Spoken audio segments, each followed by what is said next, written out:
اعوذ باللہ من الشیطان الرجیم بسم اللہ الرحمن الرحیم ولا تحسبن الذین قتلوا فی سبیل اللہ امواتا بل احیاء عند ربهم یرزقون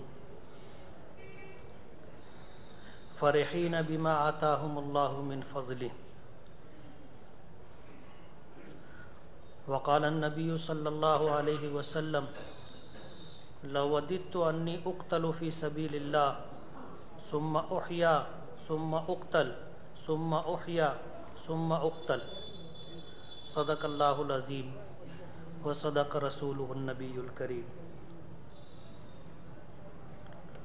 بزرگان محترم اور عزیز دوستو، یہ پوری کائنات اللہ پاک نے پیدا فرمائی ہے اور اللہ پاک نے اس کائنات کا ایک نظام بنایا ہے۔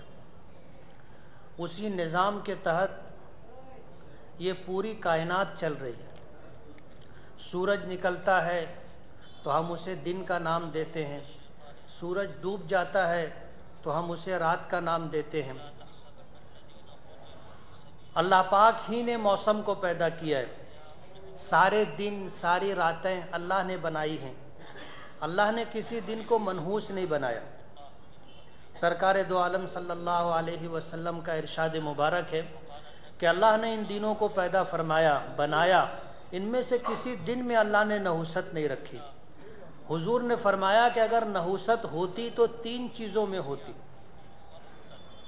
اگر نحوست ہوتی تو تین چیزوں میں ہوتی: گھر میں، سواری میں اور بیوی میں۔ اس لیے کہ گھر کے بغیر انسان کا گزارا نہیں، بیوی کے بغیر زندگی نہیں، اور سواری کے بغیر آدمی اپنی ضرورتیں پوری نہیں کر سکتا۔ یہ تینوں چیزیں اس کی لازمی ضرورت ہے۔ اس لیے حضور نے فرمایا کہ اگر نحوست ہوتی تو ان تین چیزوں میں ہوتی۔ اللہ نے کسی چیز میں نحوست نہیں رکھی، کسی دن کو اللہ نے منحوس نہیں بنایا۔ سارے دن اللہ نے بنائے، لیکن اللہ نے دنوں میں کچھ فضیلتیں رکھی ہیں، کچھ دنوں کو اللہ نے بلند تر مقام عطا کیا ہے۔ جیسے جمعہ کا دن ہے، فضیلت کا دن۔ 6 دنوں میں جو نیک اعمال آدمی کرتا ہے اس پر جو اجر و ثواب ملتا ہے، وہی نیک کام اگر جمعہ کے دن کرے تو اس کا اجر و ثواب 70 گنا بڑھ جاتا ہے۔ سال بھر آدمی جو عمل کرتا ہے اس پر جو اجر و ثواب ملتا ہے، وہی کام وہی عمل اگر رمضان المبارک میں کرے تو اس کا اجر و ثواب 70 گنا بڑھ جاتا ہے۔ کچھ مقامات کو اللہ پاک نے فضیلت عطا کی ہے، جیسے مسجد حرام ہے کہ کوئی شخص اگر وہاں ایک نماز ادا کرے تو اسے 1,00,000 نمازیں ادا کرنے کا ثواب ملے گا۔ علماء کی ایک جماعت کہتی ہے کہ حدود حرم میں کوئی ایک نیکی کی جائے تو اس ایک نیکی پر اللہ پاک 1,00,000 نیکیوں کا ثواب عطا کرتے۔ ایک روزہ رکھے تو 1,00,000 روزوں کا ثواب، ایک قرآن پاک ختم کرے تو 1,00,000 قرآن پاک ختم کرنے کا ثواب، 1 روپیہ صدقہ دے تو 1,00,000 روپیہ صدقہ کرنے کا ثواب، ایک قربانی دے تو 1,00,000 قربانیوں کا ثواب۔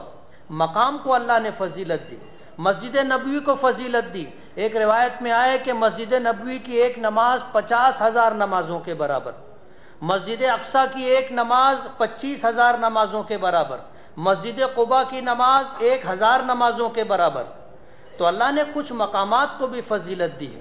اسی طرح اللہ پاک نے انسانوں میں بھی کچھ لوگوں کو فضیلتیں عطا کی ہیں، جیسے حضرات انبیاء کرام علیہم الصلاۃ ہیں، اللہ پاک نے انہیں سب سے بلند تر مقام عطا کیا ہے۔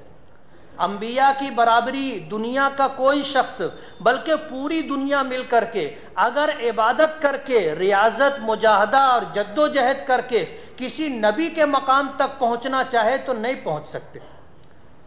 یہ مقام کسبی نہیں ہے۔ کسبی کا مطلب یہ ہے کہ آدمی جد و جہد، ریاضت اور مجاہدے سے کسی چیز کو حاصل کرنا چاہے اور وہ چیز مل جائے تو اسے کسبی کہتے ہیں، یعنی کما کر کے، محنت کر کے آدمی اس مقام کو پائے۔ تو نبوت کا مقام یہ وہابی مقام ہے، یعنی اللہ جسے چاہتا ہے اسے نبی بناتا ہے، اللہ جسے چاہتا ہے اسے نبی بناتا ہے۔ کوئی اگر خود سے نبی بننا چاہے تو نہیں بن سکتا۔ اللہ پاک نے انسانوں میں بھی لوگوں کو مقام عطا کیا ہے، موت ہر مخلوق کو آتی ہے، انسان کو موت آتی ہے، جانوروں کو موت آتی ہے، اللہ نے جتنی مخلوق پیدا کی ہے ان تمام مخلوقات پر فنا طاری ہوتی ہے، اور فنا کا طاری ہونا ہی مقام ہے، اسی کو موت کہا جاتا ہے۔ نبی کریم صلی اللہ علیہ وسلم اللہ کے محبوب تھے، رحمت للعالمین تھے، سید الانبیاء والمرسلین تھے، اللہ نے آپ کو شفیع المذنبین بنایا، مقام محمود اللہ پاک تمام انسانوں میں سے صرف ایک شخص کو عطا کریں گے، اور حضور فرماتے ہیں کہ مجھے امید ہے کہ وہ میں ہی ہوں جسے اللہ پاک مقام محمود عطا کریں گے۔ اسی لیے جب اذان ہوتی ہے تو اذان کے بعد کی جو دعا ہے، حضور نے فرمایا اپنی امت سے یہ گزارش کی کہ تم دعا کرو کہ اللہ پاک مجھے مقام محمود عطا کرے۔ ہمیں 100% یقین کہ مقام محمود کے حقدار آپ ہی ہیں، اور مقام محمود اللہ پاک آپ ہی کو عطا کریں گے، لیکن حضور نے اپنی امت سے یہ گزارش کی کہ اذان ہو تو اذان کے بعد درود شریف پڑھ کر کے یہ دعا کیا کرو، اس میں ہے آت محمدن الوسیلۃ والفضیلۃ اللہم ابعثہ مقاما محمودا، کہ اللہ پاک آپ کو مقام محمود تک پہنچائے۔ مقام محمود وہ مقام ہے جس مقام پر جو شخص جیسے حضور اس مقام پر ہوں گے تو شفاعت، حساب و کتاب شروع ہونے کی گزارش اور سفارش نبی کریم صلی اللہ علیہ وسلم کریں گے تو اللہ پاک حساب و کتاب شروع فرمائیں گے، وہ مقام محمود ہے۔ تو حضور نے فرمایا کہ میرے لیے مقام محمود کی دعا کرو، تو مقام محمود اللہ پاک آپ کو عطا کریں گے۔ تمام انسانوں میں سب سے بلند تر مقام، ہمارا ایمان ہے کہ اللہ کے بعد تمام کائنات میں، تمام مخلوقات میں اللہ پاک نے سب سے بلند تر مقام اگر کسی کو دیا ہے تو وہ ہمارے اور آپ کے آقا جناب رسول اللہ صلی اللہ علیہ وسلم کی ذات گرامی، حضرات انبیاء کرام علیہم الصلاۃ والسلام ہیں۔ اللہ نے ان میں سے کسی کو رسول بنایا۔ رسول اسے کہتے ہیں جسے اللہ پاک نے شریعت عطا کی، اپنی کتاب عطا کی، جیسے حضرت موسیٰ علیہ الصلاۃ والسلام کو توریت عطا کی، حضرت عیسیٰ علیہ الصلاۃ والسلام کو انجیل عطا کی، حضرت داؤد علیہ الصلاۃ والسلام کو زبور عطا کی، حضرت ابراہیم ہیں، حضرت موسیٰ ہیں، اور بھی انبیاء ہیں جنہیں اللہ پاک نے صحیفے عطا کیے۔ حضور پاک صلی اللہ علیہ وسلم کو اللہ پاک نے قرآن پاک عطا کیا۔ تو جنہیں شریعت دی گئی، جنہیں کتاب دی گئی، انہیں رسول کہا جاتا ہے۔ اور جس نبی کو اللہ نے یہ ذمہ داری دی کہ آپ سے پہلے جو نبی جو شریعت لے کر کے آئے تھے تمہیں اسی شریعت کی تبلیغ کرنا ہے، تو اسے نبی کہا جاتا ہے۔ تو ہر رسول نبی تو ہوتا ہے لیکن ہر نبی رسول نہیں ہوتا۔ تبلیغ کی ذمہ داری اللہ نے تمام نبیوں کو دی ہے، اس لیے سب نبی ہیں۔ جنہیں تبلیغ کی ذمہ داری اللہ نے اپنی طرف سے عطا کی، انہیں یہ مقام عطا کیا، انہیں نبی کہا جاتا ہے، اور جنہیں نئی شریعت اور آسمانی کتاب دی گئی انہیں رسول کہا جاتا ہے۔ اللہ پاک نے کچھ انسانوں کو صحابہ ہونے کا، صحابی ہونے کا مقام عطا کیا۔ یہ اتنا بلند تر مقام ہے، حدیث پاک میں آتا ہے، مسلم شریف کی روایت ہے کہ اللہ پاک نے جب ساری روحوں کو پیدا فرمایا تو سب سے پہلے نبی کریم صلی اللہ علیہ وسلم کی روح مبارک کا انتخاب فرمایا اپنا محبوب بنانے کے لیے، نبیوں کا سردار بنانے کے لیے، تمام انسانیت کا سردار بنانے کے لیے آپ کا انتخاب فرمایا۔ پھر ان روحوں کا انتخاب فرمایا جنہیں نبوت اور رسالت عطا کرنی تھی۔ پھر ان لوگوں کا انتخاب فرمایا جنہیں کسی نبی اور کسی رسول کی رفاقت، ان کی صحبت، ان کا ساتھ اللہ پاک عطا کرنے والے تھے، انہیں صحابی کہتے۔ اسی لیے صحابہ اللہ کے منتخب کردہ ہے، اللہ نے انہیں اپنے نبیوں کی رفاقت کے لیے، نبیوں کا ساتھ دینے کے لیے چنا۔ ورنہ حضور تشریف لائے تھے، مکہ انسانوں سے بھرا ہوا تھا، لیکن سب نے ایمان قبول نہیں کیا۔ جنہیں اللہ نے صحابی ہونے کا مقام عطا کیا تھا، اللہ نے انہی کو ایمان کی دولت عطا کی۔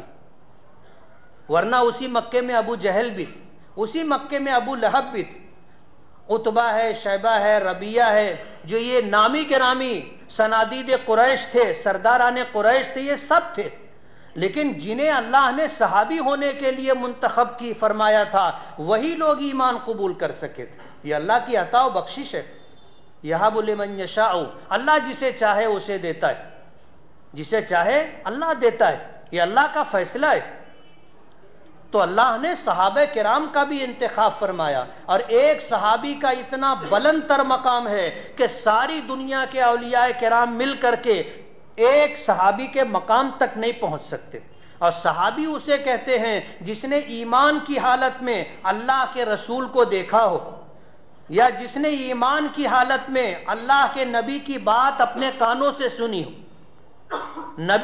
صحابی اسے کہتے ہیں جس نے اللہ کے رسول کی مجلس میں ایک لمحے کی بھی شرکت کی ہو، لیکن اس کے لیے ایمان شرط ہے، یعنی ایمان کے ساتھ آپ کی بات سنی ہو، ایمان کے ساتھ آپ کو دیکھا ہو، ایمان کے ساتھ آپ کی مجلس میں بیٹھا ہو، وہ صحابی ہے۔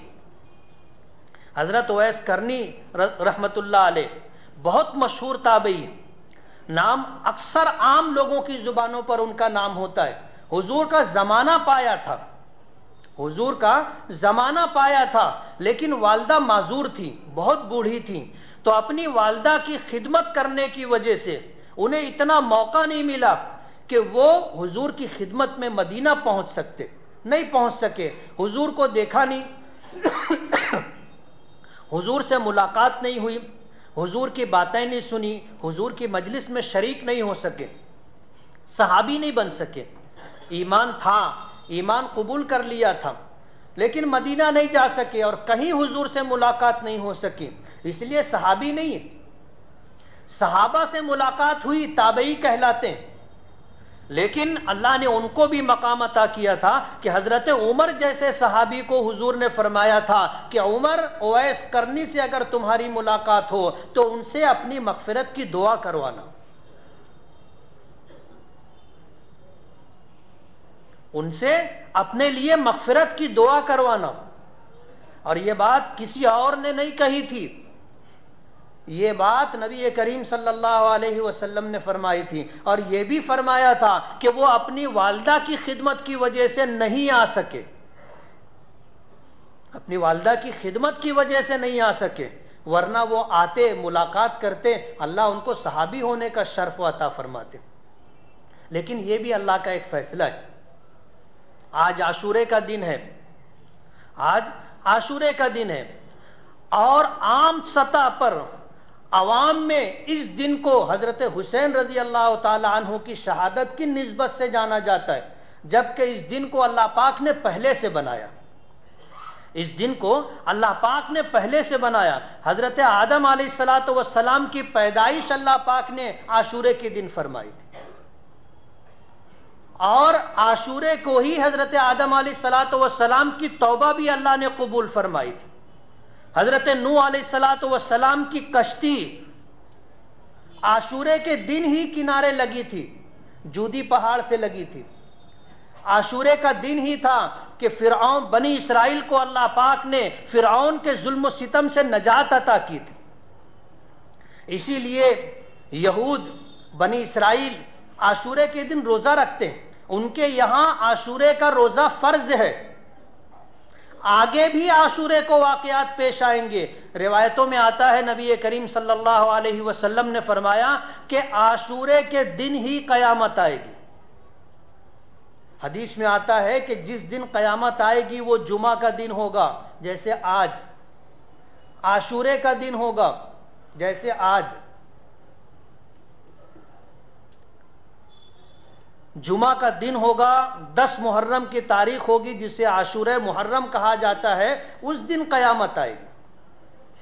تو تاریخ میں ایسے اہم بڑے بڑے واقعات عاشورے کو پیش آئے، اور اسی عاشورے کو حضرت حسین رضی اللہ تعالی عنہ کی شہادت کا المناک واقعہ بھی پیش آیا۔ حضرت حسین رضی اللہ تعالی عنہ کی شہادت مظلومانہ شہادت ہے، ایک طرف پوری فوج اور ایک طرف 70 نہتے لوگ، جس میں عورتیں بھی ہیں، جس میں بچے بھی ہیں۔ چند ہی ایسے تھے جنہیں ایسا کہا جا سکتا ہے کہ یہ جنگ میں لڑ سکتے، ورنہ گھر کے لوگ تھے، یہ 70-72 لوگوں کی مظلومانہ شہادت کا دن. لیکن بڑی عجیب بات ہے، بڑی عجیب بات ہے، یہ اللہ کا فیصلہ تھا.